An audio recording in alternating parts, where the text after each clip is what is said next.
Монгол улсад автоеврийн салбар үүсгэн байгуулагдсан 100 жилийн ойн хүрээнд өмнгийн говийн тээвэрчдийн баярын үйл ажиллагаа манаас амжилттай сайхан зохион байгуулагдаж өнөөдөр уран жолоодлогын уралдаанаар эхэлж байна. За уран жолоодлогын уралдаанд маань нийтдээ 30 гаруй өмнөг аймгийн тээвэрчин залуучууд маань хийж бүртгүүлж 4 ангиллаар оролцлоо. Б, С, Д, Е ангиллаар оролцлоо. За тус ангиллаар оролцоход жолооч нар маань яг одоо Монгол улсын стандарт шаардлагыг хангасан зөв өрөөлтэй механикийн тээврийн ажлуудад, бэлтгэсэн тээврийн ажлуудад оролцож ур чадвараас орсон байгаа.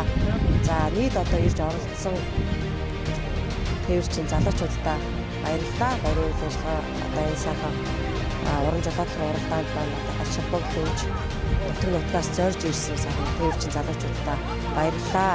За энэ автоеврийн 100 жилийн баярыг үе үеийнхэн тээвэрчдээр үргэлж өнөөдрийн дэвсээ маш сайхан болж өнгөрөө. Гэвч англи төрөөсөнд байж байна. За одоо хот орондын тээвэрч бод 14 жил явж байна. Ингээд нийт тээвэрчтэй тэгээд 100 жилийн баярын мэндийг гэж аз жаргал сайн өнгөрүүлсэн да. Бид англид оролцоо. Тэгээд амжилттай сайхан оролцоод хүрүүллээ.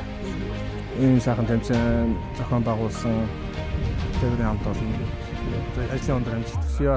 Үе үеийн Ахмад залуучууд тээвэрчтэй тээврийн 100 жилийн баярын баяраа Монгол улсад автоевр үүсч өгсөний 100 жилийн баярын мэндийг үе үеийн тээвэрчтэй хүргэе.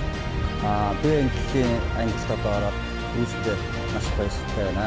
Тэгээд одоо үе үеийн тээвэрч, Ахмад тээвэрч бүгдээ болсон бүгд нь автоевр үүсч өгсөний 100 жилийн баярын мэндийг хүргье. 2025 оны 10 сарын 11-ний өдөр автоеврийн 100 жилийн албан ёсоор болж байгаа. Өнөөдөр 10 одоо ингээд үргэлжлээд тэмцээн уралдаанаа зохион байгуулж байгаа. За миний хувьд бол ингээ манайх одоо ер нь одоо энэ тээвэрчин гэрүүл манай аав масаараа тээврийн төрөөс би өөрөө байсан. Одоо миний хүүхдүүд үйлдэл томлоо хийж байгаа. Бас энэ бас би бас баярлаж явах юм аа.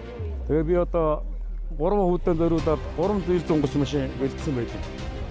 Одоо 3-нд нь одоо миний одоо бага нь болохоор одоо арай болоо одоо миний ажил суугаад явж байгаа. Тэтгэл өгöd байгаа. За том хоёр нь одоо настай ингээд нэг зээл зунгаш унаар ингээд явж байгаа. Маргааш бараатанда манай хоёр хүүхдээ бас уруугаа одоо хоёр нь ингээд уруулаад одоо нэг бүх унаа гарах юм байгаа юм. За ингээд Монгол улсад автоеврийн салбар үүсч өгсөний 100 жилийн одоо тэмээн ингээс эхлээд өдний хүртэл одоо ачаа тээвэр эхэлж байгаа. Ахмадууд үе үеийн тээвэрчтэй одоо автоеврийн 100 жилийн баярын мэндийг хүргье.